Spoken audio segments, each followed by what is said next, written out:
Olá, mais uma vez, ao vivo aqui do Facebook do Sinasef, para todo o Brasil.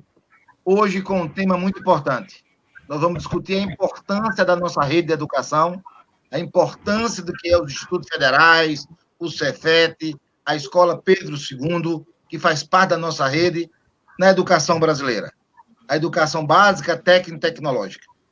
E para isso nós convidamos companheiros das nossas sessões de base, e destaque aí para os companheiros do Instituto Federal do Rio Grande do Norte, companheira do Instituto Federal de Minas Gerais, companheiro do Instituto Federal de Santa Catarina, e com muita honra temos aqui uma professora que fez um trabalho, fez um estudo sobre os institutos federais e é um instrumento da sua pesquisa. Então, nada mais justo que nós chamássemos essa professora para discutir o que é o Instituto Federal e a sua importância. E nós vamos começar com ela. Uma pergunta bem geral, dizendo o seguinte: Mônica Ribeiro, professora, pesquisadora, estudiosa dos nossos institutos federais da rede federal. Mônica, eu queria que você abrisse o microfone e respondesse para a gente qual a importância do Instituto Federal para a educação nesse país.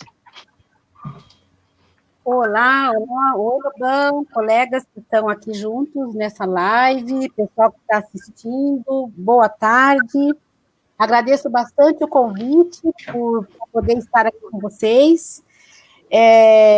O tema é muito oportuno, sempre, né? Nós temos que conversar e conhecer melhor o que é a rede federal e, mais do que isso, dar a conhecer, né? As pessoas, muitas vezes, né, a sociedade em geral, não tem a dimensão do que é a rede federal de educação básica, técnica e tecnológica, composta aí pelos institutos federais, o que significa essa rede no âmbito do ensino médio brasileiro. Então, eu começo agradecendo a oportunidade de poder estar aqui com vocês, dividindo um pouco esse conhecimento e essa preocupação com o ensino médio no Brasil, e especialmente o lugar que ocupa aí a rede federal.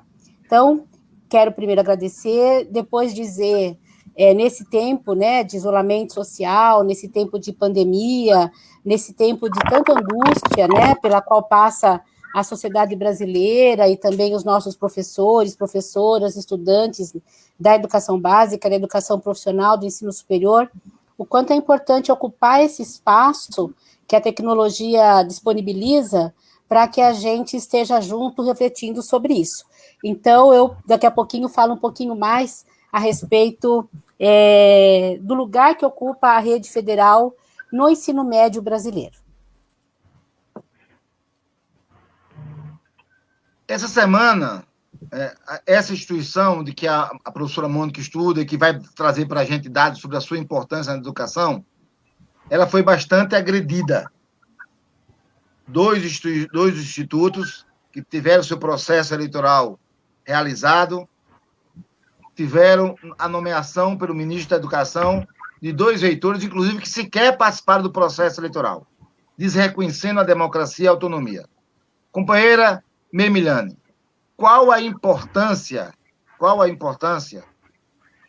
da democracia e da autonomia para a qualidade do nosso trabalho, para a qualidade do trabalho que a gente faz no Instituto Federal no nosso país? Bom, boa noite a todos, né? Agradecer poder estar aqui conversando com vocês. E falar em qualidade, né? Qualidade é um termo muitas vezes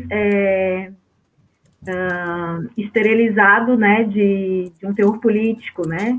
A palavra qualidade, geralmente, ela cabe em várias propostas educacionais, tanto as mais alinhadas ao capital, quanto aquelas que estão alinhadas à perspectiva que interessa à classe trabalhadora, né? Então, falar de democracia nesse sentido é para além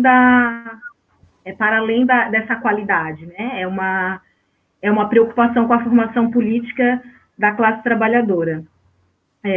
Então, eu faço parte de um instituto federal que o reitor eleito teria que ter sido empossado, né, essa semana, Infelizmente, isso não aconteceu, certo?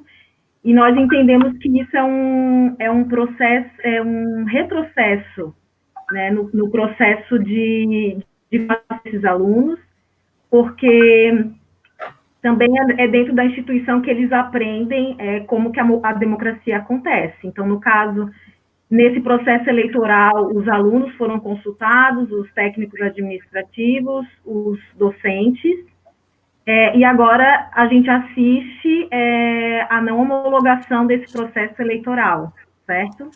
Então, na minha perspectiva, eu penso que esse é algo realmente lamentável e que coloca em xeque não essa qualidade desprovida de politização, mas uma instituição que pensa numa qualidade para os filhos da classe trabalhadora, né? E isso implica não só acessar a escola, mas como poder permanecer nela também. Jane, você trabalha no Instituto, no coração do Brasil, em Minas Gerais, um estado muito grande. Lá nós temos, se não me engano, são 5 institutos, mais o Cefet, né? A nossa rede lá é bastante representativa. Você trabalha na cidade de Aleijadinho, né? Lá em Congonhas, onde temos um acervo do trabalho de Aleijadinho muito grande. Qual a importância, Jane, da nossa escola, do Instituto Federal, para as comunidades, para o povo dessa região que você trabalha? Como é que ela se relaciona com a sociedade? Qual a importância dela, por exemplo, numa cidade como Congonhas, né? Como é que você vê o nosso instituto? Olha, Lobão, eu vejo como fundamental, né? A expansão da rede federal de ensino, principalmente os institutos federais, ela promoveu o acesso ao ensino público de qualidade, e a gente vê isso na prática. Eu me lembro que quando eu era bem jovem, assim, a gente só tinha quem quisesse estudar, ou tinha que estudar fora, ou tinha que pagar uma instituição particular de ensino. E, inclusive, os cursos técnicos profissionalizantes só nos grandes centros, né? O Cefet, por aí vai. Tinha Escola Técnica de Ouro Preto. E, de repente, a gente promoveu o amplo acesso aos trabalhadores aqui da região, aos nossos estudantes, a pessoas que jamais teriam estudado, teriam ingressado numa universidade, num curso superior ou num curso técnico profissionalizante, se essas instituições não tivessem sido expandidas e atendido à demanda de um público que está aqui, né? Que a região mineradora, Congonhas é uma região mineradora, e o IFMG é fundamental. Diversos trabalhadores aqui da mineração precisam do IFMG, buscam formação no IFMG. Então, acho que o acesso foi a palavra-chave. A democratização do acesso. Obrigado, querido. Hugo, você também vem de uma instituição aqui do Nordeste brasileiro. Eu me lembro muito, Hugo, de que o Instituto Federal do Rio Grande do Norte fez uma festa, né, numa cidade interior pequena, porque tinha conseguido que um dos nossos alunos do Instituto Federal alcançasse uma vaga na tão desejada Universidade Federal de Medicina, aí da Universidade Federal do Rio Grande do Norte. E era a primeira criança que não tinha saído do interior, que morou...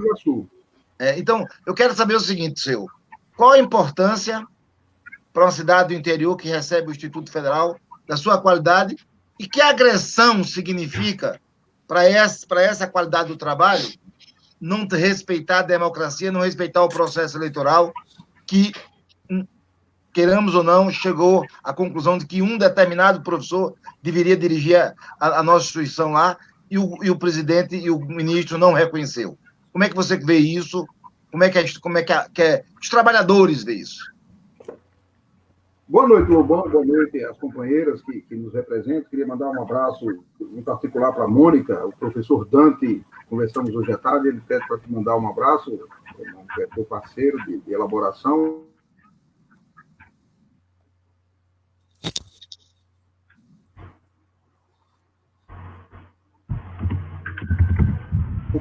Veja só, e essa expansão era se dá de forma, digamos assim, bastante homogênea em todo o território do Rio Grande do Norte. E você imagina as cidades como Pau dos Ferros, como Apodi, que ficam bastante distantes do centro urbano maior da capital, a cidade de Caicó, a cidade de Parelhas, ao receber um monumento. A nossa escola é um monumento. Em diversas cidades, nós somos a única piscina da cidade, nós somos o melhor auditório da cidade. No Instituto, você tem, portanto, algo que impacta a economia local, a chegada de professores doutores. Nós temos, para cada unidade nossa, 60 profissionais docentes, 40, 45 técnicos administrativos, um conjunto de trabalhadores terceirizados, que polarizam um conjunto de municípios. Em Pau dos Ferros, a nossa unidade mais distante da capital, nós temos estudantes de 30 municípios, da Paraíba, do Rio Grande do Norte e do Ceará. E temos um belíssimo curso de apicultura, focado na agricultura familiar, algo que modifica efetivamente a realidade regional. Então, é um instituto que dialoga com a economia local, com a agroecologia,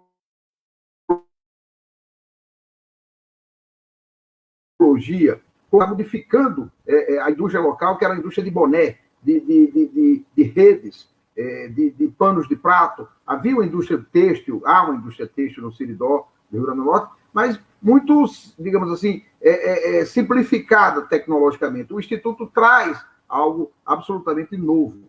Em Currais Novos, nós temos um trabalho de mineração e também um trabalho de alimentação. Nós temos um centro de tecnologia do queijo.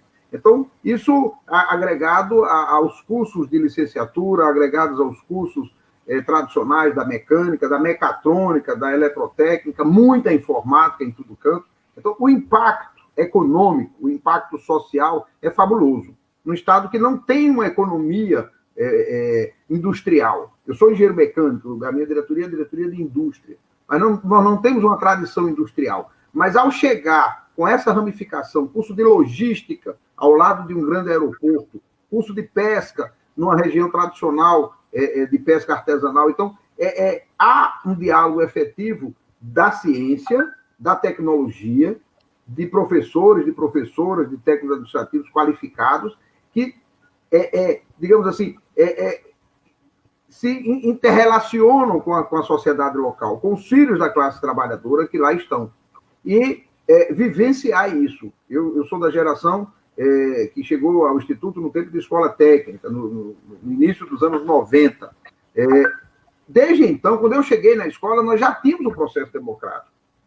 Mesmo sem estar registrado em lei, desde o final dos anos 80, que nós elegemos os nossos dirigentes. E colegas perdem a eleição, colegas vencem a eleição, disputam, formalizam uma oposição, mas respeitam o processo. Isso é muito importante, isso é pedagógico.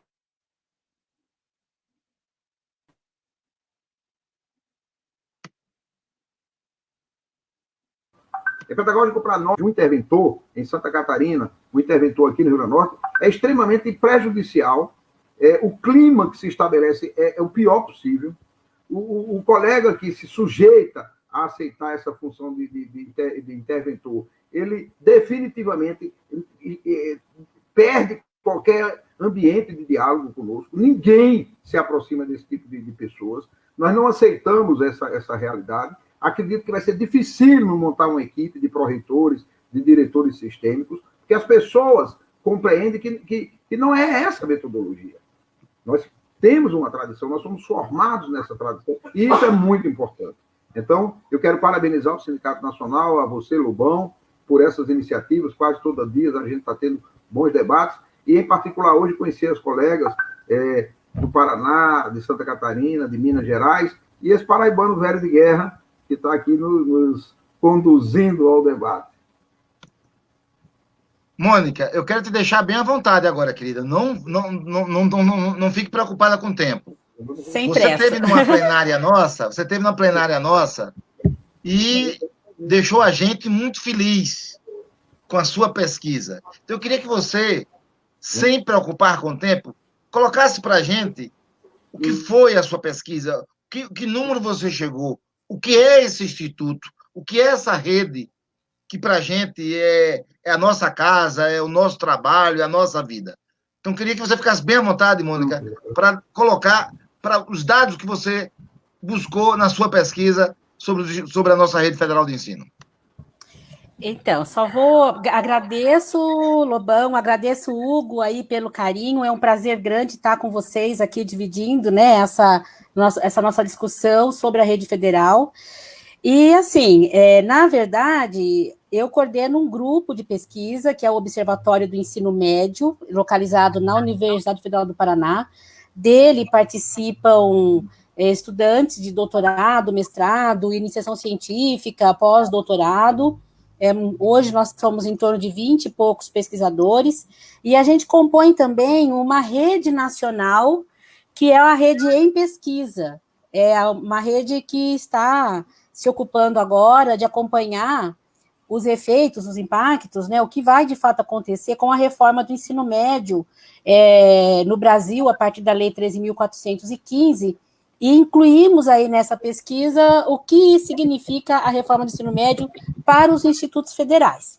Então, foi nessa condição que eu estive com vocês aqui em Curitiba, numa plenária do Sinasef, e fiz uma fala, tanto, né, mostrando a importância da rede federal no contexto da educação brasileira e do ensino médio, mas também já, né, problematizando um pouco os efeitos que essa reforma, né, lamentavelmente, alguns chamam de anti-reforma, de contra-reforma, mas é a mudança que a Lei 13.415, incluída agora na LDB, de fato traz para o ensino médio brasileiro. Eu gostaria, assim, nesse momento aqui com vocês, de compartilhar duas perspectivas que, para mim, mostram a relevância dos institutos federais. Primeiro, de uma dimensão quantitativa, né? O que significa, no contexto da educação profissional técnica de nível médio, a criação da rede federal. E também numa dimensão qualitativa, né? O que significa o ensino médio oferecido na rede federal, especialmente naquela forma que é a forma que, de fato, dá identidade para os institutos federais, que é a forma do ensino médio integrado. Então, do ponto de vista quantitativo, eu considero que seria bastante importante as pessoas terem a dimensão, primeira, de que no Brasil o ensino médio é público. Né, o ensino médio, toda a matrícula, né, as quase 8 milhões de matrículas no ensino médio brasileiro, incluindo a da educação profissional, ela está na rede pública estadual ou federal, quase 90%. Né? Então, especialmente nesse momento de ataque ao que é público, né, de desqualificação do serviço público, da saúde pública, da educação pública, é fundamental a gente ressaltar que essa dimensão pública da educação brasileira, essa dimensão pública de todo o ensino fundamental, de todo o ensino médio. Sobre a educação profissional, eu entendo que a rede federal, ainda nessa perspectiva da dimensão quantitativa, ela ocupa um lugar que precisa ser conhecido e valorizado e defendido, e eu sei que as colegas que conhecem a rede sabem disso. Né? Então, nós temos uma situação na educação profissional, no ensino médio, que, simplificadamente, né, foi sendo marcado por uma separação entre educação profissional e educação geral, no nível médio, no nível secundário. Isso acabou entrando no debate do nosso campo como sendo uma dualidade, né, formativa, uma dualidade na legislação, uma dualidade no campo do currículo. E a rede federal, quando ela se expande numa outra perspectiva, que era do enfrentamento dessa dualidade, buscando ao mesmo tempo uma formação dos indivíduos que permitisse uma formação de qualidade em termos profissionais, mas em termos da sua formação acadêmica, científica, a sua formação humana, a sua formação para a vida em sociedade. O que aconteceu desde a criação dessa rede, né? Olha só, eu levantei alguns dados aqui para dividir com vocês, a partir do surgimento dos institutos federais, né, pegando um pouco antes e como é que a gente vê essa situação agora. Olha só, em 2007, a educação profissional no Brasil tinha em torno de 700 mil matrículas, a maioria delas, obviamente, nas redes estaduais, e começando, né, o ensino médio integrado, nós tínhamos em torno de 100 mil matrículas. Em 2015, a educação profissional passa a ter em torno de 1.900.000 matrículas, e o ensino médio integrado, incluindo a rede federal e estadual, 450 mil matrículas. Isso ocupa um percentual que vai se expandindo no conjunto da matrícula do ensino médio. Então, a gente vai, né, observando um processo de ocupação cada vez maior na formação dos nossos jovens da educação profissional. No entanto, ela não é igual. Se eu for considerar as redes estaduais e a rede federal, eu vou observar que a educação profissional se expande, né, na rede federal, na rede estadual, no Brasil inteiro. No entanto, a rede federal ela vai agregar um elemento importante, que é a presença significativa da forma integrada de ensino médio, e isso tem um impacto do ponto de vista qualitativo, né? Então, só para fechar os números, em 2007, nós vamos ter na rede federal, era um pouco mais de 100 mil matrículas, e em 2014 nós vamos ter 350 mil matrículas. Estou falando, fazendo tudo na base do mais ou menos, né, não do número exato. Essa expansão, ela é seguida de uma interiorização. Então, ela não, o que é um outro aspecto importante da rede federal, né? Os antigos Cefetes, né, a rede federal diminuta antes da criação dos institutos, antes da expansão massiva que a gente tem, ela era localizada em algumas cidades do interior, mas basicamente nas capitais, e ela atingia um número bastante pequeno do total de matrícula do ensino médio. Os institutos federais expandem a matrícula, né, em termos de acesso, mas também interioriza o local, os lugares em que essa rede é ofertada, o que é um outro aspecto importante da dimensão quantitativa. Não sei se você quer que eu interrompa agora, Lobão. Depois eu quero falar da dimensão qualitativa, abordando especialmente... Vamos deixar isso para a próxima rodada. Isso, que é o ensino médio integrado. Então, quero depois poder ocupar um espaçozinho para discutir, né, a perspectiva posta pelo ensino médio integrado, tá bom? Tranquilo. Obrigada por enquanto. Esse será o assunto, mano, da próxima rodada. Eu queria botar Meilane nessa história o seguinte. Meilane, a gente vê esses números, vê esses dados, vê a nossa escola, né, sendo uma das maiores fábricas de realizações de sonho da juventude brasileira, e um governo vem, ataca frontalmente essa escola com corte de recursos, com corte de verba, com cada vez mais uma política nociva à nossa instituição, e agora a intervenção. Então, que ameaça nós estamos vivendo? O que é que isso pode representar para a gente? Como é que a gente deve se comportar diante dessa ameaça do governo? Então, penso que não existe outro caminho para a classe trabalhadora que não seja a luta, né? Então, qualquer possibilidade de mudança para um horizonte que nos atenda, a gente precisa viabilizar a discussão, a democracia e a luta, né? No momento, a gente está um pouco fragilizado em função de estarmos em casa, mas um passo necessário e que não dá de fugir é, assim que isso passar, nós ocuparmos, né, as ruas, os sindicatos, o movimento estudantil, e partir para reivindicar uma estrutura que atenda às demandas nossas enquanto classe. Mas retomando um pouco o que tu falaste, Lobão, sobre os institutos serem uma fábrica de realização de sonhos, vamos dizer, eu concordo parcialmente com isso, né? Até porque, sem dúvida, essa rede permitiu com que vários jovens, várias pessoas, até adultos, né, acessassem a educação profissional, mas a gente ainda tem muitas lacunas, muitas dificuldades no que diz respeito à permanência desses estudantes, certo? E aí, a grande relevância do esporte, certo? No instituto, no campus que eu trabalho, por exemplo, nós tivemos cortes nos auxílios para o público do PROEJA, por exemplo, que é um público historicamente que foi negligenciado o acesso à escola, né? Então, certamente isso tem grandes impactos, e os desafios são esses, para além de poder acessar essa educação, poder permanecer, e aí o outro desafio também é se reinserir no mundo do trabalho, certo?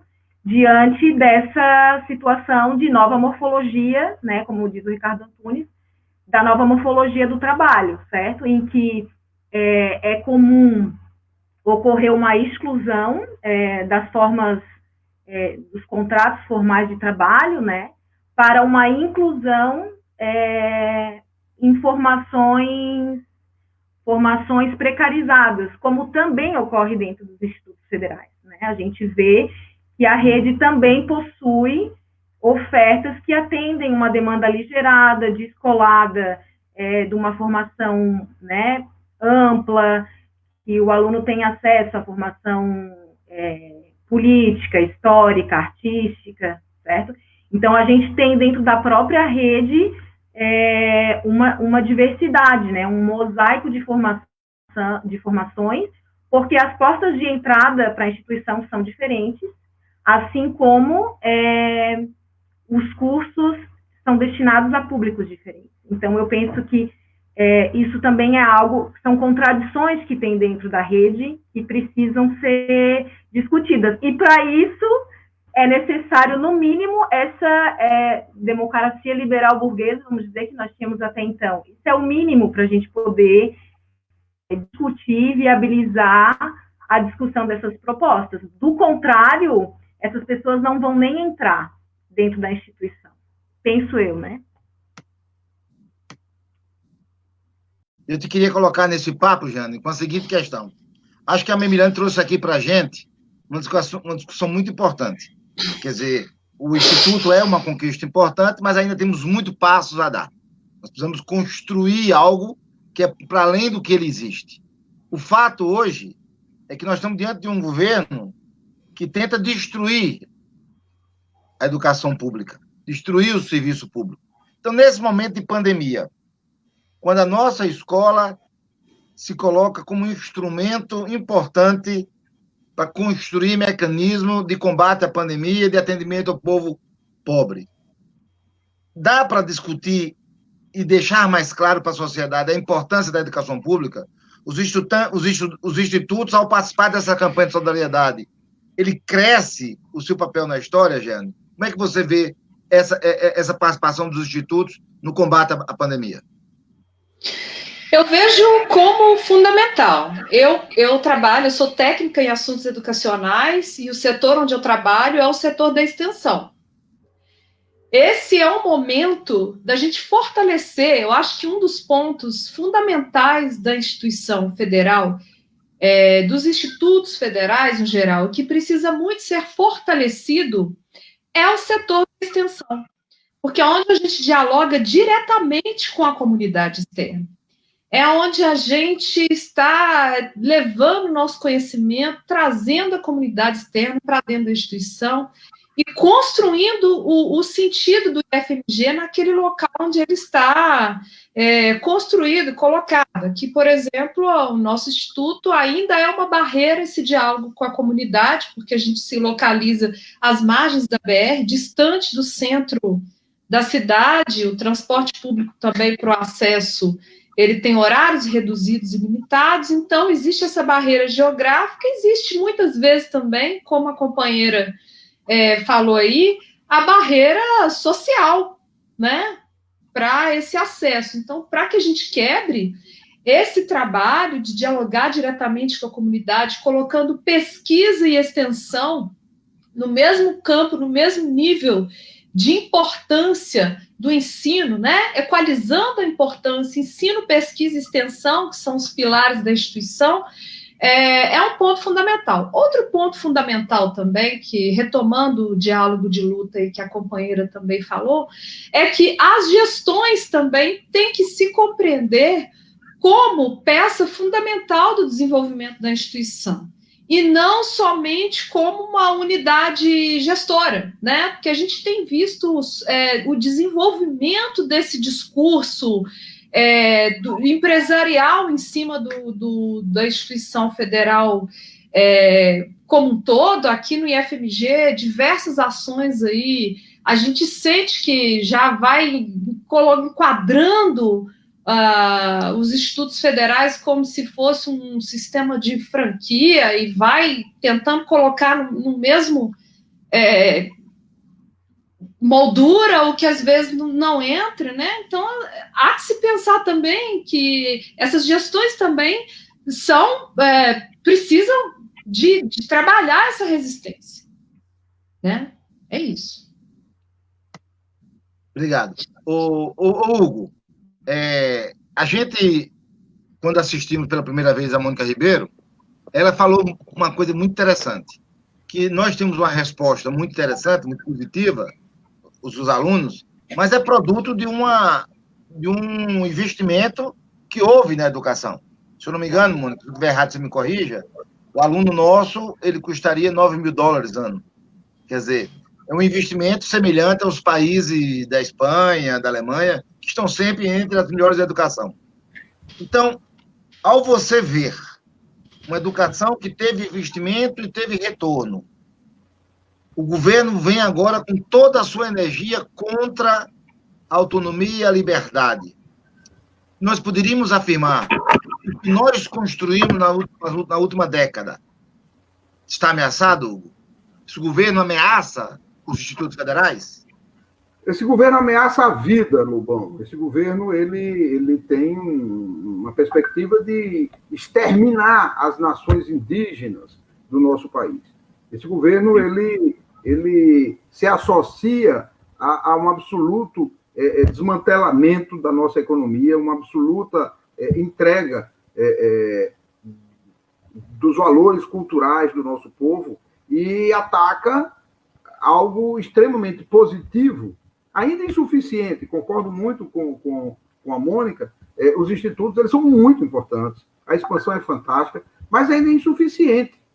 Nós representamos ainda pouco, percentualmente, das matrículas de ensino médio do país.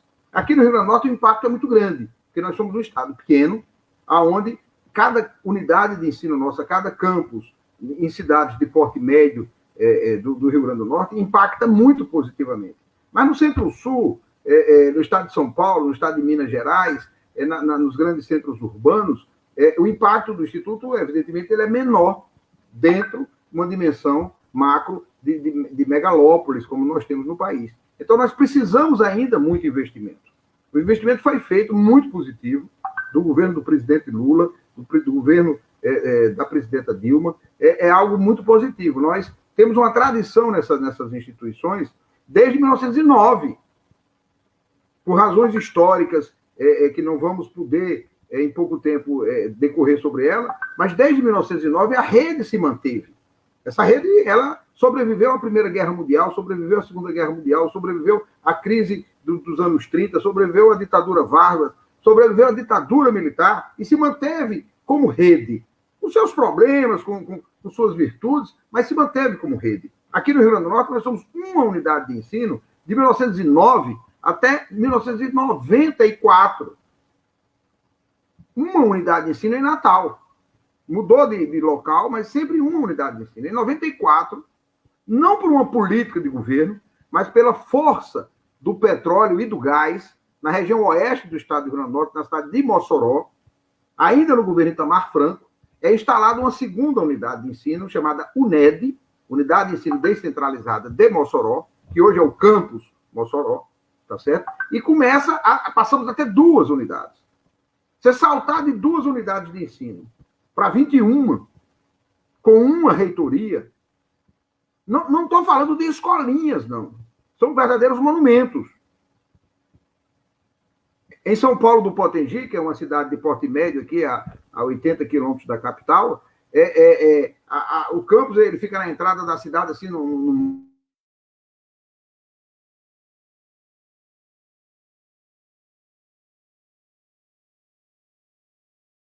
morro. Eu costumo dizer que tem a Igreja Católica, que é um prédio muito antigo, muito bonito, e o IF. São as duas grandes construções civis da cidade. Em Nova Cruz, uma cidade que se inicia com uma ponte e o rio, o IF foi feito antes da ponte, ele induziu o crescimento urbano da cidade para uma nova área. Os terrenos em volta do campus do IF se valorizam, as pessoas constroem. Então, há uma mudança, e a maneira como o governo federal, desde o golpe de 16, o governo de Michel Temer, e agora aprofundado de forma muito radical com o governo Bolsonaro, ele nos atinge a partir da democracia, a partir das relações de poder, das relações democráticas na instituição, através dessas intervenções, que não são problemas lá de Santa Catarina, Milani, e não são problemas do Rio Grande do Norte. São problemas da rede, são problemas da educação brasileira. Nós estamos recebendo solidariedade de reitores de universidades federais. A Assembleia Legislativa tirou nota em solidariedade na sua Comissão de Educação, uma nota suprapartidária. Os deputados federais e os senadores do Rio Grande do Norte estão se colocando solidários a essa intervenção. É algo muito forte, porque a instituição é muito importante. O que nós temos de ex-alunos nossos ocupando espaços de poder importante em diversas áreas. Eu acabei de falar com um jovem advogado que está em Brasília, nós estamos discutindo com ele as peças necessárias à nossa defesa aqui contra a intervenção, e no início eu disse, olha, nós não nos conhecemos pessoalmente, eu sou o professor Hugo Manso, conheci seu pai. Aí ele disse, não, professor, eu sou ex-aluno do IF, eu fiz edificações, eu sei quem é o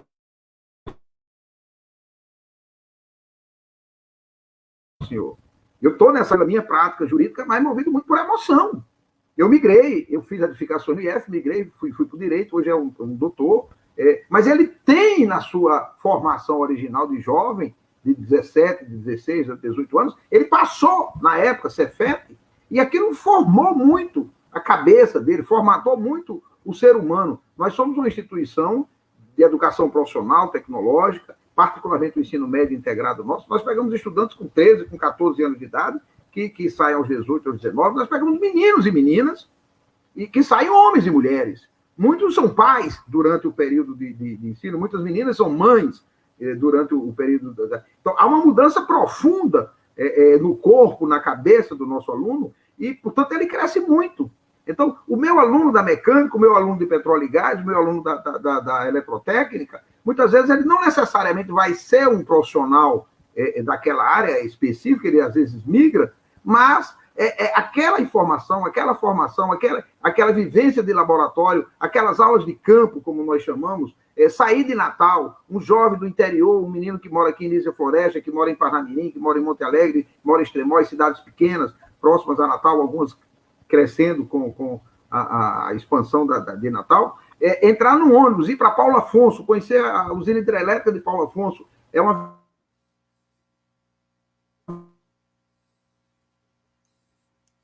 viagem de 3 dias, é uma viagem para os alunos de petróleo e gás, conhecer uma estação de compressores, que é uma baita estação de compressores, que comprime o gás produzido aqui no Rio Grande do Norte e remete até o Porto de Suape, em Pernambuco, a 300 quilômetros de distância. Então, é algo fantástico, ver grandes equipamentos, ver profissionais, as palestras que a gente tem nessas viagens de campo. Então, isso tudo enriquece tecnicamente, profissionalmente, mas enriquece como ser humano. As pessoas aprendem muito a usar um EPI, o que é a importância. Agora, quando a gente está vendo essa situação de faltar EPI nos hospitais, o nosso aluno sabe o que é um EPI. O nosso aluno sabe o que é segurança do trabalho. O nosso aluno sabe o que é cidadania. Ele entende determinados conceitos que não necessariamente vão ser aplicados na engenharia mecânica, ou na engenharia civil, ou na mineração, na geologia, ou na informática. Vão ser aplicados na vida. O planejamento, eu trabalho uma disciplina onde nós falamos em planejamento, nós falamos em logística. Logística virou uma grande pauta do planeta, só se fala de logística hoje. Eu vejo no noticiário da televisão algumas coisas, eu fico lembrando das aulas, eu digo, tomara que os meninos estejam vendo isso, porque quando a gente voltar a se encontrar, a pauta da logística vai ficar mais facilitada para nós mostrarmos o que é isso, a importância estratégica disso para o desenvolvimento do ser humano, para a economia. Então, a educação profissional e tecnológica, aquilo que a professora fala no problema da nossa dualidade, nós precisamos aprofundar cada vez mais. Eu tenho uma absoluta convicção que nós temos que radicalizar na expansão. Qualquer governo que pense no desenvolvimento desse país, que pense numa economia voltada a superar as dores da dificuldade de viver no semiárido, será com a educação, será com tecnologia. Nós temos que levar para o nosso agricultor familiar a técnica da apicultura. Ele não pode mais colher o mel como os avós colhiam, levando picada. Eles têm que usar a proteção. Quando eu vejo esses profissionais da saúde entrando nos hospitais para enfrentar o corona, eu lembro dos apicultores. A roupa que eles usam é muito parecida com o nosso apicultor aqui do semiárido. Então, a nossa pesca, nós temos aqui no litoral do Rio Grande do Norte 400 quilômetros. 400 quilômetros de litoral. Vocês devem conhecer Natal. Natal é a cidade mais bonita do Brasil, tirando Floripa e Rio de Janeiro. A gente negocia com Floripa e Rio de Janeiro.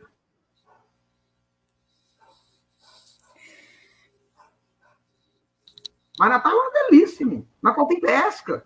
Nós somos o maior produtor de sal, 90 e tantos % do sal produzido no Brasil é produzido aqui numa pequena faixa litorânea na zona oeste do estado.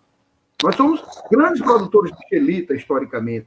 Nós temos uma riqueza mineral muito forte. Nós estamos produzindo energia eólica sobrando. O Rio Grande do Norte hoje exporta energia. Nós temos petróleo, nós temos gás. Nos falta o quê? Nos falta muito investimento. Nos falta um pouco de ciência, de tecnologia. E esses institutos trazem isso. Nós verticalizamos. O professor Dante coordena um programa de pós-graduação em educação profissional extremamente importante. Nós temos formado doutores e doutoras dentro do IF aqui em Natal. Isso não é pouca coisa. Isso não é pouca coisa. Nós temos produzido bastante. A turma da Amped vem muito aqui nos visitar, acompanhar as nossas produções. O pessoal de diversas áreas. Nossos alunos têm ido nas Olimpíadas, a gente tem um sucesso, Lobão, nas Olimpíadas da Física, nas Olimpíadas da Matemática. Alunos nossos foram agora, recentemente, ano passado, à China, em Olimpíadas de Matemática. Isso é muito importante, porque isso forma um cidadão. Forma o homem, forma a mulher, para enfrentar esse mundo. É isso que nós precisamos enfrentar com qualidade, com formação, humanista. Eu sou um engenheiro mecânico e graças mais ao movimento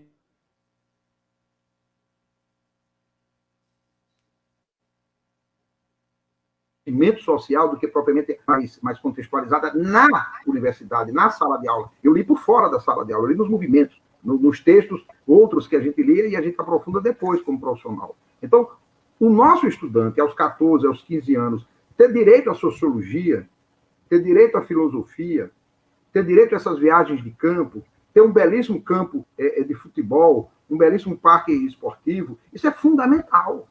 Nós temos um bosque, o nosso campus Natal Central, ele fica no cruzamento mais importante da cidade, Avenida Salgado Filho com a Bernardo Vieira. Nós estamos em frente a um grande shopping center, estamos ao lado do maior hospital público, do maior hospital do estado. Então, é a maior escola, em frente ao maior shopping, do lado do maior hospital. É uma loucura o cruzamento lá do nosso instituto. E exatamente no cruzamento do nosso instituto, nós temos um bosque.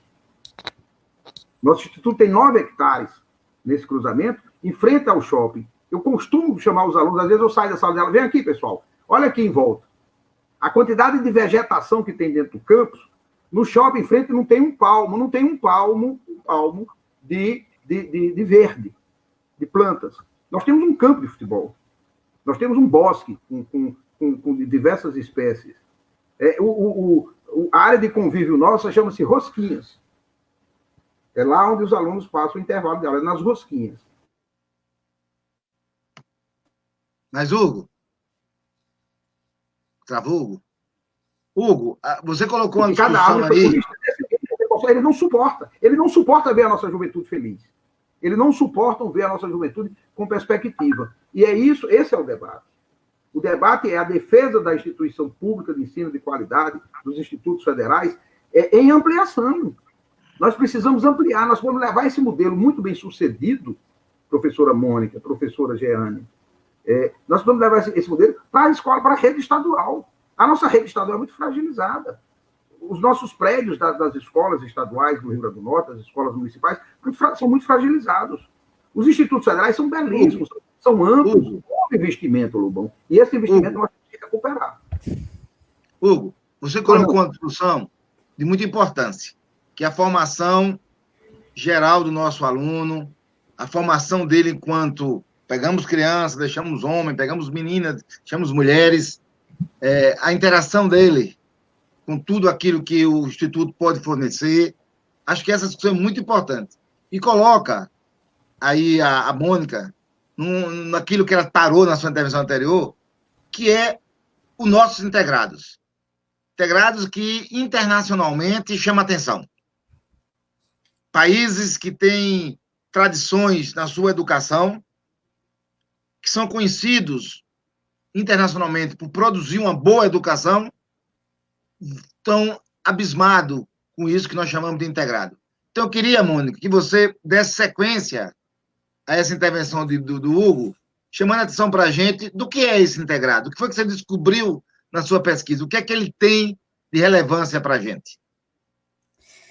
Bom, então, primeiro, assim, são muitas as pesquisas e os pesquisadores no Brasil que têm se ocupado, né, Lobão, de discutir o ensino médio integrado, né? Então, eu vou mencionar com muito carinho alguns colegas, com o risco de esquecer de outros, mas vamos pegar lá o professor Celso Ferretti, né, a professora Marise Ramos, colegas, assim, que de longa data têm se colocado na fronteira aí, né, para poder pensar um outro ensino médio.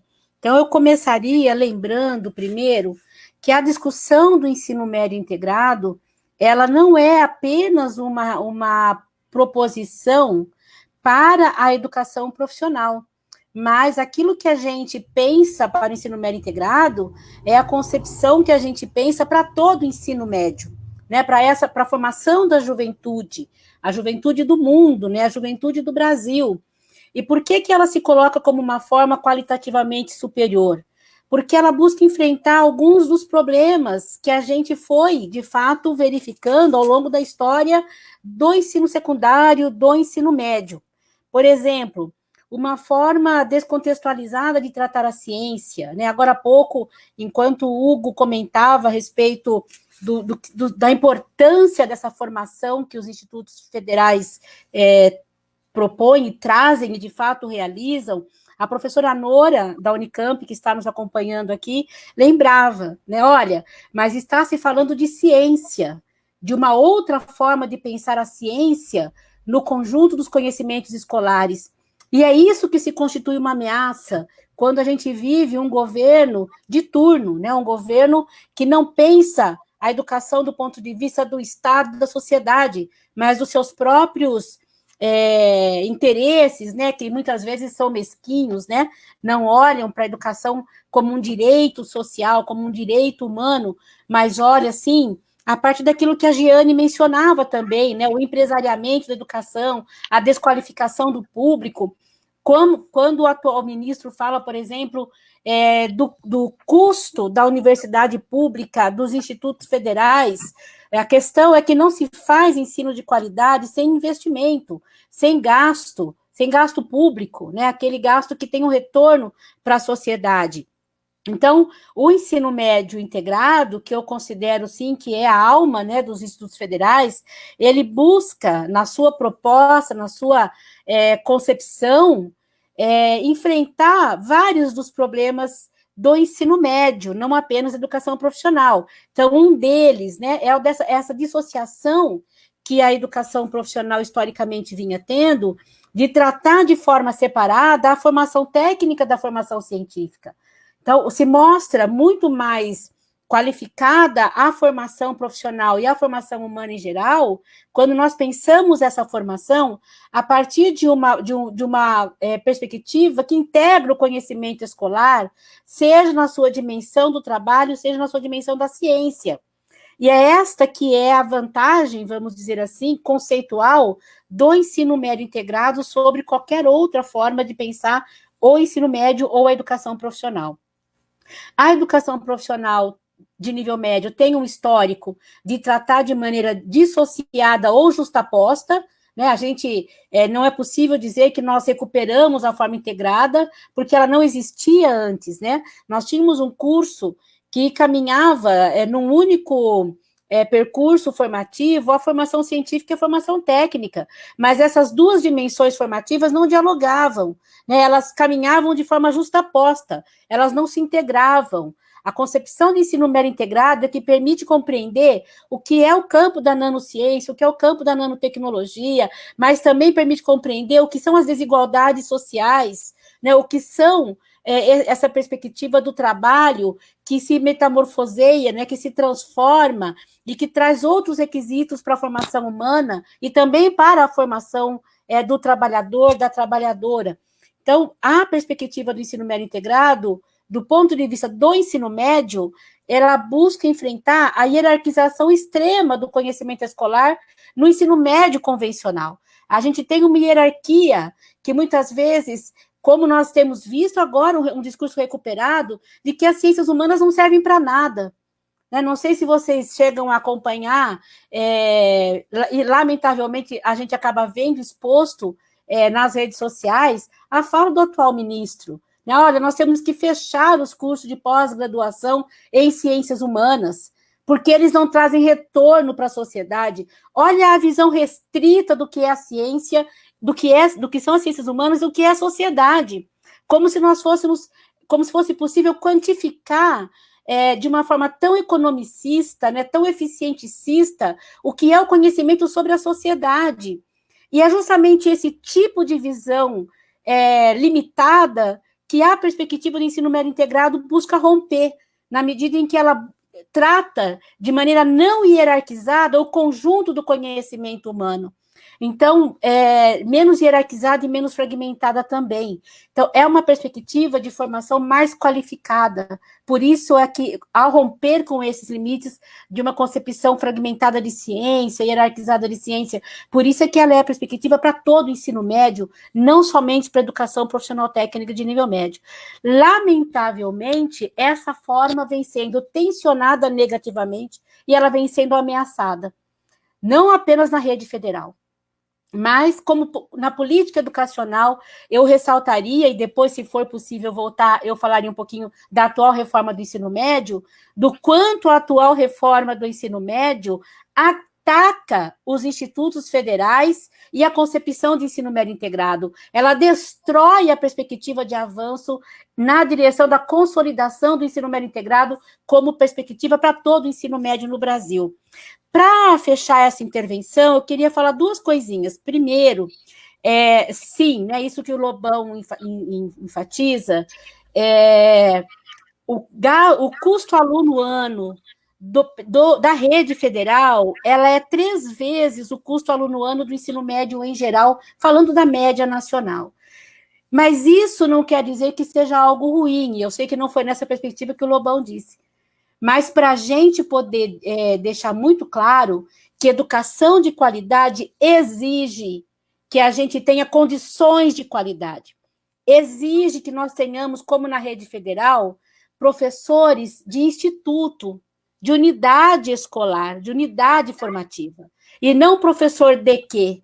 Professor de matemática que dá aula em 5 ou 6 escolas, professor de história que dá aula em 5 ou 6 escolas. Nós não podemos ser professores de quê? Nós temos que ser professores de onde? Qual é o nosso vínculo institucional? Porque esse vínculo é um vínculo pedagógico, é um vínculo profissional, é um vínculo acadêmico, mas ele é um vínculo, sobretudo, com um projeto formativo. Como é que os nossos professores e professoras, os 400 mil professores de ensino médio da rede estadual do Brasil, vão ter identidade institucional se dão aula em 5 ou 6 escolas, em 3, 4, 5 escolas, e a cada ano mudam de escola? Como é que se espera ter qualidade de educação se é esse o modelo formativo que está como política educacional brasileira? Então, a rede federal consolida condições de qualidade não apenas por ter uma estrutura física melhor, por ter laboratórios, por ter acesso à internet, não apenas por isso, mas por permitir uma forma de trabalho docente consideravelmente superior. E é isso que essa rede tem para oferecer como modelo para toda a sociedade brasileira. É mais caro, sim, mas o retorno social é imensamente maior do que quando nós tratamos o ensino médio como coisa de segunda categoria, que é o que faz a reforma do ensino médio nas mãos desse empresariamento da educação que a Jeane se referia. Para terminar, eu quero dizer uma coisa que me indignou muito neste exato momento. E aí eu quero compartilhar com vocês. Eu acabei de receber, num grupo de professores aqui da universidade, um site que o Ministério da Educação acaba de disponibilizar, e eu, como ser humano, como professora, como mãe, e como pessoa que defende a vida, deixo registrado o meu repúdio a essa página chamada portalmec.gov.br/coronavírus, em que o Ministério da Educação quer monitorar o funcionamento das escolas para que a gente vá rompendo o isolamento social, que é a proteção da vida. Então, fica aqui o meu repúdio a essa página que diz funcionamento de institutos federais, funcionamento de universidades federais, um monitoramento do que nós estamos fazendo.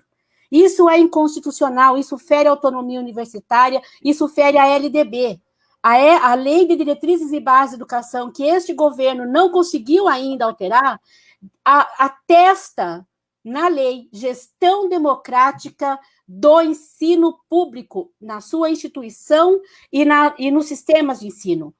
Nomear interventor fere a LDB, fere a gestão democrática dos institutos. Nomear interventor e permitir esse tipo de monitoramento que censura a nossa liberdade de decidir pela vida e não pela morte deste governo genocida.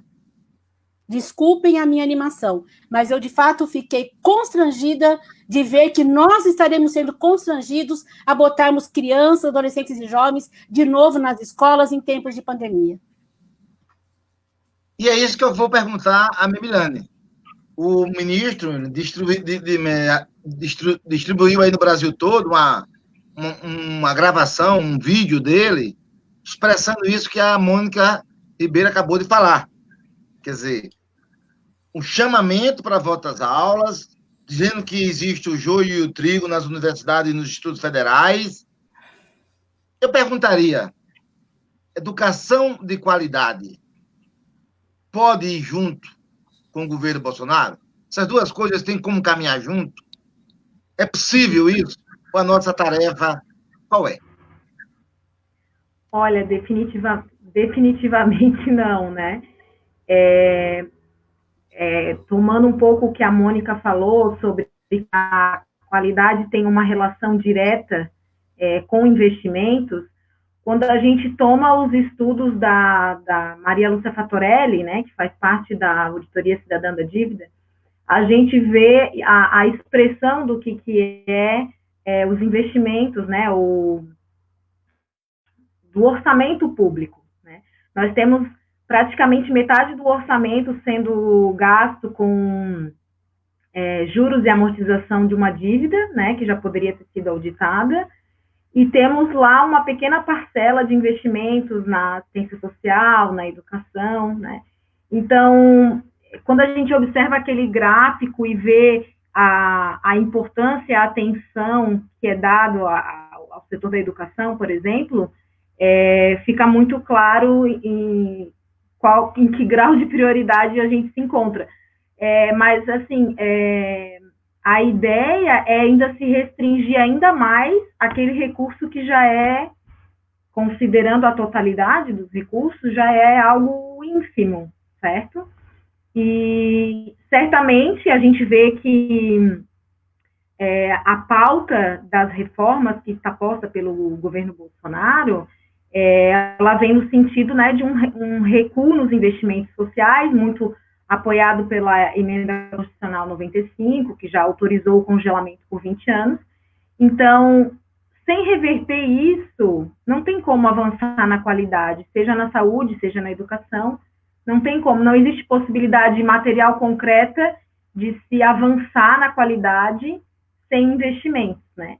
E o mais triste disso é ver que o que poderia ser investido em saúde, educação, assistência social, é carreado para pagar juros e amortização de uma dívida que tem indícios de fraude, enfim, né? Um esquema totalmente que capta todos os esforços da classe trabalhadora para financiar um grupo de rentistas que não produz nada, certo?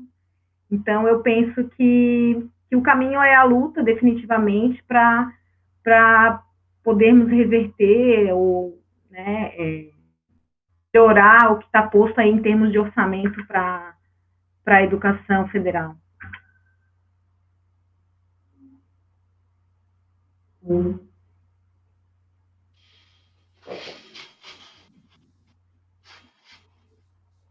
Obrigado, querida. Jeane, é sabido da nossa parte que os institutos federais correm uma ameaça desde o primeiro dia do governo Bolsonaro. O ministro não cansa de soltar ataques, piadinhas para a nossa rede. É possível pensar que a nossa rede pode sobreviver com a qualidade que ela tem hoje, nos marcos de um governo como o governo Bolsonaro? Ou a luta que nós travamos pela qualidade da educação, ela também está travada pela superação de um governo fascista que não pensa na educação como um processo de transformação social? Essas coisas são ligadas ou nós estamos forçando a barra para ligar isso? Como é que você vê isso? Estão ligadíssimas, é um projeto de poder apodrecido, né? E, assim, há até uma burrice, eu falo que é até uma burrice, porque é um governo que pega uma rede federal que funciona muito bem, apesar de suas querelas, né? Mas a gente caminha muito bem, forma muito bem, com ensino que busca excelência. E se ele fosse mais inteligente, ele se apropriaria da rede, investiria e ainda falaria que é dele. Mas o projeto de poder realmente é um projeto privado, é um projeto que pretende aos poucos minando o nosso território, é um projeto muito cruel. Da perspectiva técnico-administrativa, por exemplo, é importante também salientar que ele corta cargos e para forçar a instituição a terceirizar esse trabalho e, simultaneamente, ele corta investimento. Então, você fica num beco sem saída. Você não tem dinheiro para contratar um terceirizado e você também não tem como substituir aquele servidor que se aposentou, que exonerou. Então, é um projeto cruel, é impossível o desenvolvimento de uma educação de qualidade. E é muito importante que a gente lute. Eu vi alguns comentários aí na live falando, mas o que nós vamos fazer? É uma aula a cada 5 minutos, Lobão. É um contraditório que a gente precisa colocar em prática. Então, a cada crítica, eu falo isso o tempo inteiro, a cada crítica que se fizer à educação, nós, como servidores, temos o dever de fazer essa defesa, de fazer um esclarecimento. A professora Mônica agora trouxe dados importantíssimos. É importante que a gente pesquise e conheça a nossa instituição, para que a gente vista a camisa, para que a gente defenda. Eu acho também que é um momento interessante, porque a pandemia também trouxe essa necessidade de recorrer à ciência. E é um momento que a gente precisa se apropriar desse discurso mais do que nunca e mostrar a cada cidadão que muitas vezes vai propagando um discurso contra o Instituto Federal porque ele não conhece, porque ele não consegue enxergar, se sentir parte desse organismo. Né? Por isso, mais uma vez, reitero, por isso é muito importante esse diálogo constante com a comunidade. E é importante que a gente lute contra o governo Bolsonaro, que a gente mostre em cada atitude do MEC, do governo como um todo, do privatismo, junto aos técnicos administrativos. Dei aqui o exemplo do corte de cargos, do corte de investimento. O ano passado já fizeram uma ameaça, uma chantagem, a reforma da Previdência como uma desculpa para a liberação de um orçamento que chega lá em fins de dezembro, já com a intenção de inviabilizar o uso do recurso. Esse ano, novamente, ele divide o recurso investido nas instituições federais em tomo 1 e tomo 2, e ele já vincula esse tomo 2 ao PIB, quer dizer, é uma segunda edição da mesma chantagem, e que a gente sabe que lá na frente ele vai usar também a pandemia como discurso, e vai minando aos poucos ali o investimento na instituição e tentando destruir, tentando fazer com que as pessoas também retrocedam no seu acesso. Pense quantas pessoas, o companheiro Hugo Manso falou da importância do IFRN, e realmente fundamental, a gente hoje utiliza o SWAP aqui, o SWAP foi criado pelo IFRN, cabeças inteligentíssimas, que o sistema privado que o IFMG tentou adotar e deu errado, não deu em nada. Então, e aí a gente implementou o SWAP, que é um sistema que foi desenvolvido no IFRN. Então, eles tentam, porque é isso, para eles, o importante é mercantilização da educação. Educação ser inserida no mercado, como nos anos 90, na era FHC, que o sujeito que trabalhava, se ele quisesse estudar, ele que pagasse uma faculdade, estudasse à noite e se virasse. Eles querem que a gente volte para esses tempos. E é importante também pensar na relação de trabalho, que a professora Mônica também colocou, que eles querem replicar o mesmo sistema na educação. Hoje eles querem implementar contratos intermitentes precarizados com o trabalhador, tentaram colocar carteira verde e amarela, que está em suspenso, mas a gente sabe que eles vão tentar entrar com isso de novo, e eles tentam fazer a mesma coisa no ensino, gerar mão de obra barata. É isso que eles querem para o mercado, mão de obra barata e a estrutura terceirizada e mercantilizada e barata, né? Que é o professor trabalhando em diversas instituições, se virando com carga horária dupla, tripla, querem técnico administrativo recebendo cada vez menos e complementando renda aí, colocando como freelance no mercado, e não é esse o projeto de vida e de política pública realmente voltada para melhorar a vida do povo. Não é isso. Não é com isso que a gente tem que coadunar. E não podemos nos silenciar. O silêncio também é um caminho. Então, é uma aula a cada 5 minutos. Obrigado, querida. Hugo, a Jana colocou uma coisa aqui na nossa roda bastante interessante, que é o que está acontecendo hoje no Congresso Nacional. A intervenção aí no Instituto Federal do Rio Grande do Norte, no Instituto Federal de Santa Catarina, é produto de uma medida provisória que está tramitando, a 914. Editada no dia 24 de dezembro. No dia de Natal. A pergunta é a seguinte para você, o que significaria uma 914, a medida provisória, como ataque às nossas instituições? A maravilha que é hoje essa educação pública federal, os institutos federais. O que é a medida provisória 914? Olha, entre outras pérolas, ela modifica o percentual, o peso dos segmentos. Nós fizemos um processo agora, a nossa eleição foi dia 4 de dezembro, 1/3 das eleições é o voto do professor. 1/3 é o voto do técnico administrativo. E 1/3 é o voto do estudante. E aí você monta o resultado final. A medida provisória propõe que o voto do professor signifique 70%, o do estudante 15% e o do técnico administrativo 15%. Ora, se o professor blocar, ele elege qualquer reitor, independente dos técnicos e dos estudantes. Não precisa nem blocar, basta ter uma ampla maioria de docentes para impor o dirigente. Não é essa a metodologia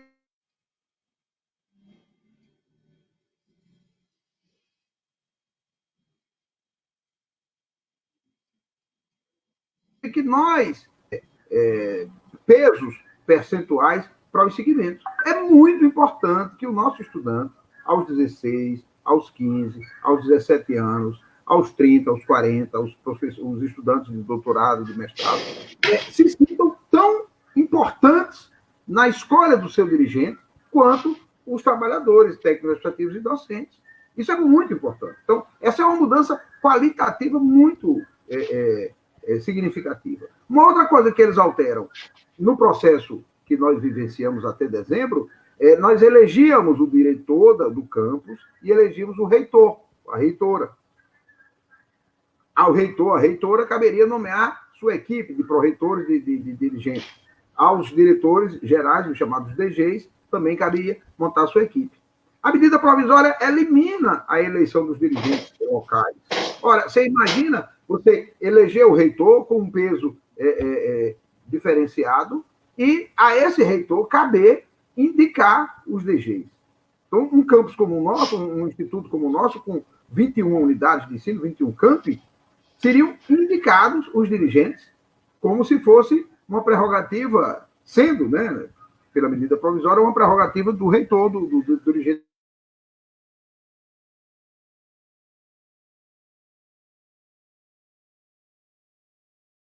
maior. Então, você, gente, da relação democrática entre as partes. Então, de repente, você vai ter dirigentes em algumas unidades de ensino vindo de outras cidades, vindo de outras unidades de ensino, que não conhecem a realidade, para impor metodologias, para impor medidas. E isso não dialoga com o nosso fazer acadêmico.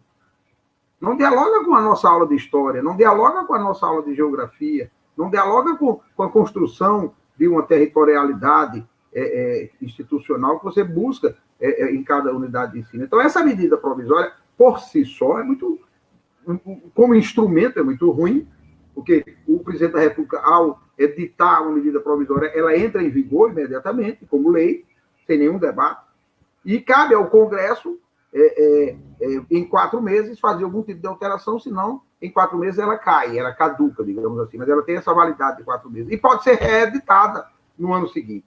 E aí a maldade, a perversidade deles editarem em 24 de dezembro, quando você não tem nenhuma mobilização social de questionamento, e poder reeditar, se necessário, no ano seguinte. Então, nós estamos sofrendo essa intervenção, poderia ter usado outra, mas um dos instrumentos que eles usam para intervir em Santa Catarina e intervir aqui no Rio Grande do Norte é exatamente se utilizando da medida provisória que está em vigor. E agora nós estamos vivendo esse dilema. Quer dizer, a portaria foi lançada ontem, o colega que assumiu essa função ridícula de ser reitor pro tempore, como eles chamam, mas é um interventor, e agora está buscando quem é que ele vai nomear, ninguém está aceitando, nós estamos fazendo um trabalho político no sentido de isolar, nós não podemos aceitar que nenhum colega que tem história, que tem a formação, que tem a qualificação, aceite ser pró-reitor desse tipo de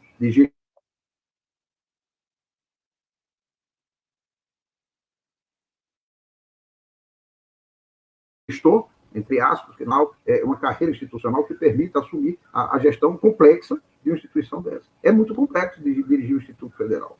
Nós temos a alegria e a felicidade de conviver com essa quantidade imensa de jovens, mas tem muitos conflitos. Nós temos muitos adoecimentos, professora Mônica. Acredito que nas suas pesquisas elas apareçam.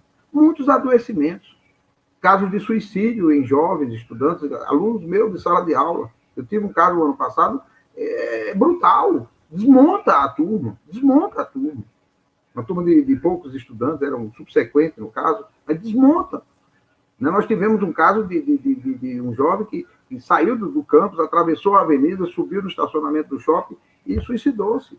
Isso é impactante, é brutal, é muito forte. Então, você tem que ter uma instituição como a nossa que tem uma psicologia, que tem um serviço social, que tem uma área de medicina, uma área de assistência dentária. Nós temos um programa de bolsa pequeno. Um aluno nosso ganha R$300 para ser bolsista, trabalhando 3 horas de segunda a sexta. Então, eles trabalham 3 horas na segunda, na terça, na quarta, na quinta, na sexta, totalizando 3 vezes 5, 15 horas de trabalho semanal, para ganhar R$300 e ter o direito à alimentação. Então, o menino estuda à tarde e ele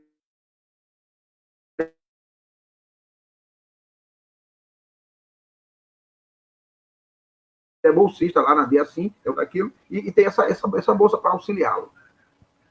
E, pasmem, cada um de nós. Em alguns casos, esse dinheiro ajuda a família. É uma grana que ajuda a família. Então, nós temos uma necessidade de acolhimento desses jovens muito grande.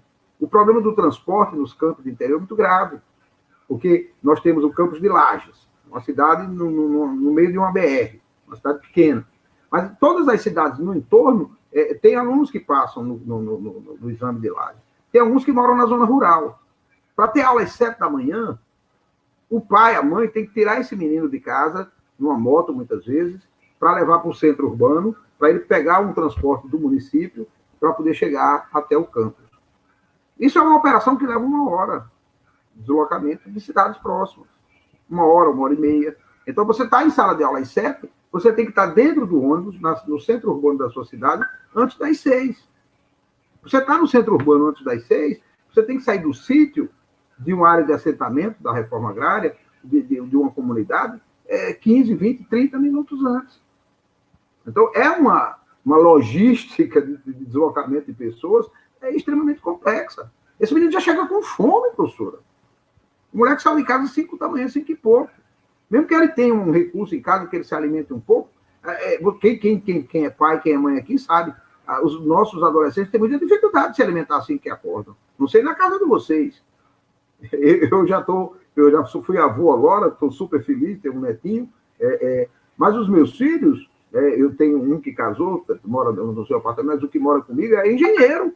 Caio é um engenheiro, é um homem. Ele não gosta de se alimentar assim que acorda.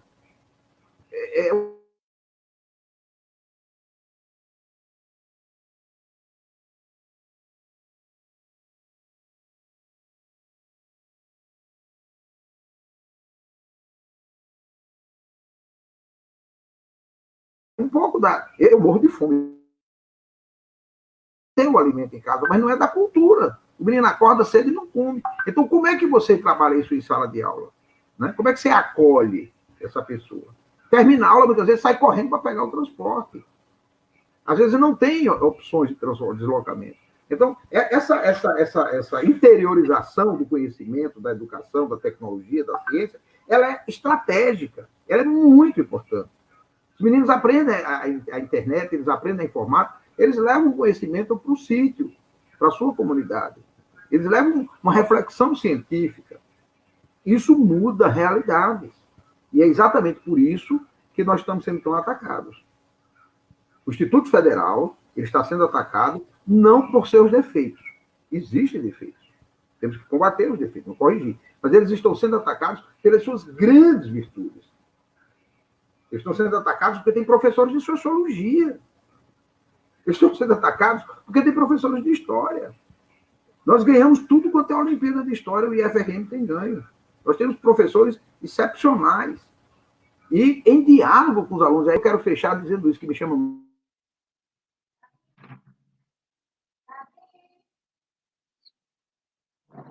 muita atenção nas Olimpíadas. É o estudante de mecânica, é o estudante de eletrotécnica, que se destaca no ensino médio integrado, lá no curso de História. Eu dou aula na parte profissionalizante, aí me encontro com o Giancarlo, meu colega de História, e a gente conversa no corredor, e eu estou com a mesma turma que ele, e eu fico impressionado como os meninos da mecânica, que a gente chama a turma da graxa, como eles se destacam na disciplina de História. Entendeu? Então, isto é fundamental, porque isto vai para a vida dele. Se amanhã ele for ser um engenheiro mecânico, se amanhã ele for ser um profissional da tecnologia, se ele for para dentro da indústria, se ele for se relacionar com trabalhadores, um técnico de nível médio que vai para a Companhia Vale do Rio Doce, que vai para a Petrobras, que vai para a Cosern, que vai para a empresa pública ou empresa privada, que vai montar um próprio negócio, ele vai trabalhar com o que nós chamamos de os peões, ele vai tocar uma turma de torneiro mecânico, uma turma de trabalhadores, de motoristas, de eletricistas, de profissionais, outros. Se ele tem uma formação humana, é diferente a relação dele de engenheiro, é diferente a relação dele de construtor, é diferente a relação dele no mundo do trabalho. E é isso que nós precisamos, formar pessoas para um mundo do trabalho mais humano, mais civilizado. Será que nós não vamos aprender com... É horrível. Uma coisa depois, bicho, não pode ser assim não. Beleza, querido. Eu acho que você colocou uma coisa aqui, que eu vou fazer agora a última rodada, nós já estamos com 1h20, a nossa despedida, então, todo mundo agora. Então, todo mundo vai fazer a última fala, já se despedindo. Mônica, o Hugo colocou uma coisa aqui para a gente muito interessante, que é o seguinte: nós estamos sendo atacados não porque somos ruins, mas exatamente no que há de bom da gente. E aí você fala da reforma do ensino médio, medida provisória 914, um conjunto de ataques do governo contra o que nós estamos produzindo dentro do Instituto Federal em qualidade. Então, é isso mesmo, nós estamos atacados naquilo que de melhor nós fazemos, o governo quer destruir aquilo que está dando certo. É isso que nós podemos afirmar, Mônica? Então, bom, assim, passo rapidinho, né? Então, agradeço, né, já de antemão, a possibilidade de estar aqui com os colegas e as colegas dos institutos para essa conversa. Eu vou aproveitar esse tempinho final, claro, para concordar, sim, com o Hugo, né? Os institutos, eles são criticados pelo governo, não pelos seus problemas, mas por aquilo que, de fato, eles têm de melhor. E esse é o grande problema que a gente tem para enfrentar, que é o de mostrar, sim, essa qualidade. Nós temos que dar visibilidade para essa qualidade. Muita gente não conhece, né? Se a gente pegar a sociedade brasileira de modo geral, o quanto o que são os institutos, como eles funcionam, que tipo de ensino eles oferecem. Quantos por cento será que da sociedade brasileira em geral conhece os institutos? Né? Sabe o que é, de fato, o que eles têm para oferecer em termos de formação da nossa juventude, né? Então, eu penso que isso, até para nós podermos ter, né, quem nos defenda, e nessa defesa nossa intransigente da qualidade da educação e da característica pública, e que permaneça pública, eu entendo que a gente também tem esse papel, e como o Sinasef está fazendo agora por meio dessa live, da gente dar visibilidade para aquilo que é essa rede federal de educação básica, especialmente. Eu aproveitaria esse finalzinho aqui para dizer um pouquinho da ameaça que recai, né, que paira aí sobre os institutos federais a partir da reforma do ensino médio pela Lei 13.415. E para encurtar o tempo, já que eu não tenho tanto tempo assim para falar sobre isso, eu quero dar um exemplo aqui do estado do Paraná. Há pouquíssimo tempo atrás, o secretário de Estado da Educação aqui do Paraná, que é um empresário da área de ensino, especialmente da área de educação à distância, fez uma live no Facebook, juntamente com o reitor aqui do IFPR, e com uma pessoa da CETEC, não vou me lembrar agora se era o diretor, né, mas isso está disponível, anunciando em tons assim, né, de ser um grande evento, uma grande coisa, que a partir de agora, o Instituto Federal do Paraná estaria realizando uma parceria com a Secretaria de Estado da Educação para oferecer o itinerário da formação técnica e profissional anunciado, previsto na lei pela reforma do ensino médio. E que essa seria a forma, né, de atender a esse itinerário, e se não fosse a pandemia, né, não sei agora como é que fica, mas já seria a partir do segundo semestre. O que é que causa estranhamento? Primeiro, essa é a forma concomitante, e a nossa defesa é a defesa do ensino médio integrado, seja pela qualidade da formação, seja por isso que é essa instituição, os IFs, que foram criados e pensados para poder oferecer o ensino médio integrado, pelas razões que algumas, né, eu consegui dizer na minha outra intervenção. Então, o primeiro efeito da reforma do ensino médio sobre os institutos é o enfraquecimento do ensino médio integrado e a substituição do ensino médio integrado pela forma concomitante. É um Pronatec sem Pronatec, vamos dizer assim, né? É a forma da parceria público-público, mas que enfraqueceria os institutos naquilo que ele tem, de fato, superior em termos de qualidade formativa, que é o do integrado. A outra situação que a gente vê da educação profissional não apenas nos institutos, mas é aquilo que a reforma trouxe. Duas coisas que a reforma do ensino médio traz. Primeiro, a parceria público-privado para oferecer o itinerário da formação técnica. Então, a educação profissional tende a se precarizar nos institutos pela via da concomitância e ela tende a se precarizar pela via da parceria com a iniciativa privada para que as escolas de ensino médio, né, da rede estadual façam uma parte apenas do currículo, que seria da ciência básica, as disciplinas da Base Nacional Comum, e a iniciativa privada iria oferecer, então, o itinerário da formação técnica. De novo, a forma concomitante e agora de maneira mais precarizada ainda, porque sequer a qualidade dos institutos estariam assegurados. E, por último, aquilo que a lei trouxe também, além da fragmentação do currículo, do enfraquecimento do ensino médio como educação básica que está na LDB, o outro elemento que a reforma traz, que é tão pernicioso quanto, que é a possibilidade de oferecer o ensino médio na forma à distância. Nós temos visto pelo Brasil inteiro esse debate agora por conta da pandemia e do distanciamento social e das escolas sem aula, né? Nós temos visto quantos de nossos estudantes não têm a menor condição de acessar plataformas remotas nesse vasto Brasil. Agora há pouco o Hugo dizia de estudantes que acordam às 5 da manhã para estar na escola às 7h30, 7 horas, para poder ter aula presencial.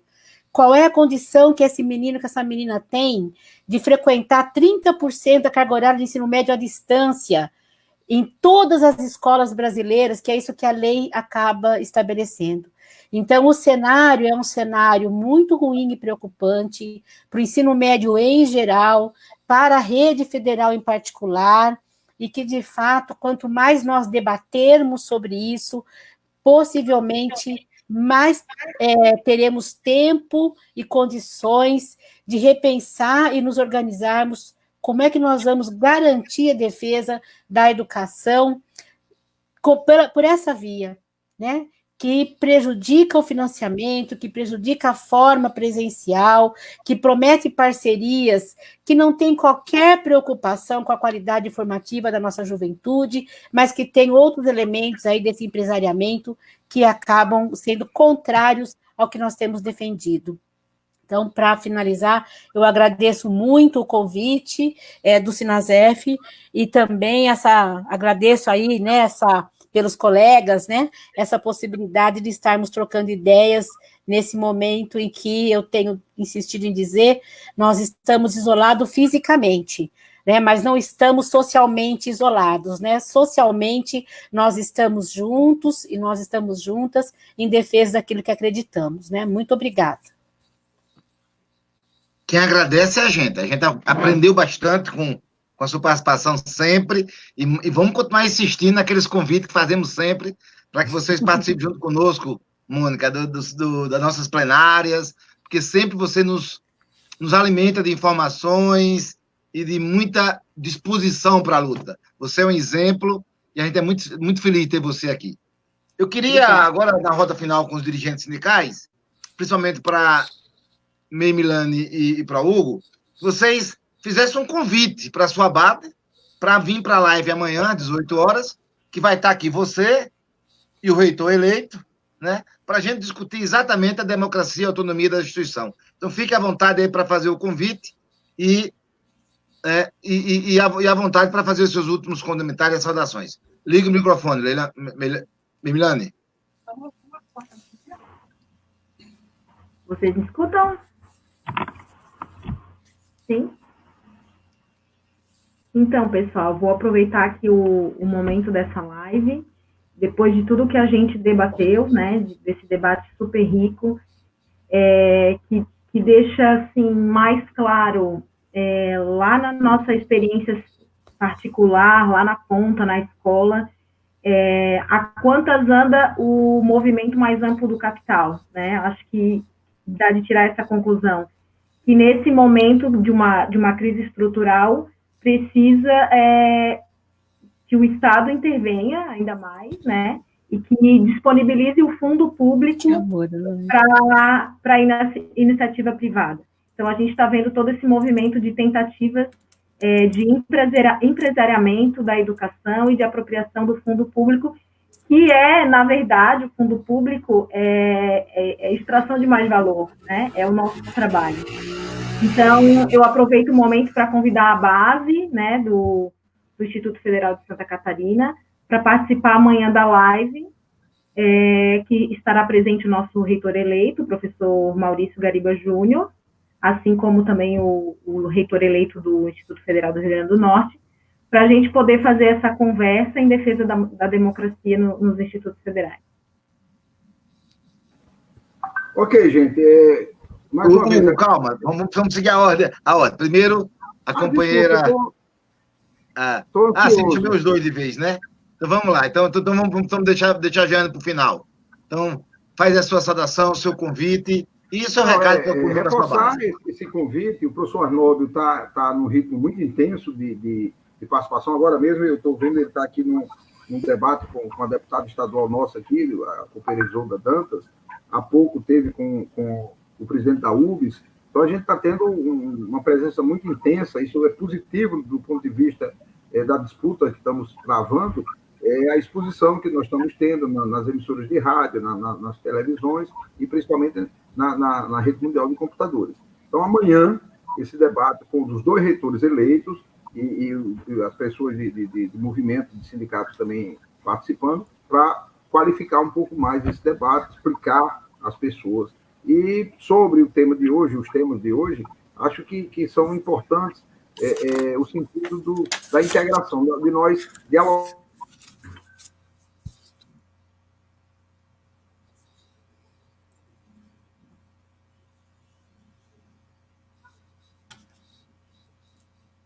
Dialogarmos mais, eu acho que cada vez mais, os diversos cursos que nós temos. Nós precisamos que os nossos estudantes conheçam mais a rede, se apaixonem mais pela rede, porque a gente defende aquilo que a gente conhece, a gente defende aquilo que a gente gosta. É fácil defender meus dois filhos, é fácil defender meu neto, é fácil defender minha companheira. Eu preciso me defender, eu tenho que ter autoestima para me defender. Defender aquilo que a gente não conhece é mais difícil. Então, me dirijo a quem não é estudante, quem não é professor, quem não é técnico do Instituto Federal, conheça esses institutos, entre, as portas estão abertas. Conheça os nossos laboratórios, visite. É muito importante. As famílias conhecerem. E você imagina 650 campi no país, cada um pelo outro, com mais de 1.000 estudantes.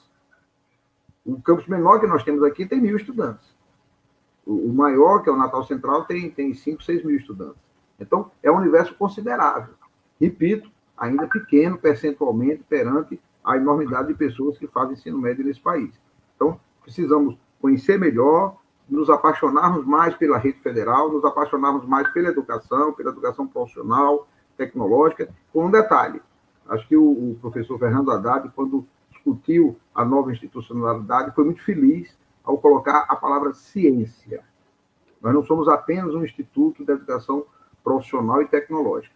Nós somos um instituto de educação, ciência e tecnologia. Isso é muito importante. É muito importante. Porque a Terra gira. A Terra gira, tá certo? E nesse giro, a gente tem que girar nossas cabeças para construir o novo.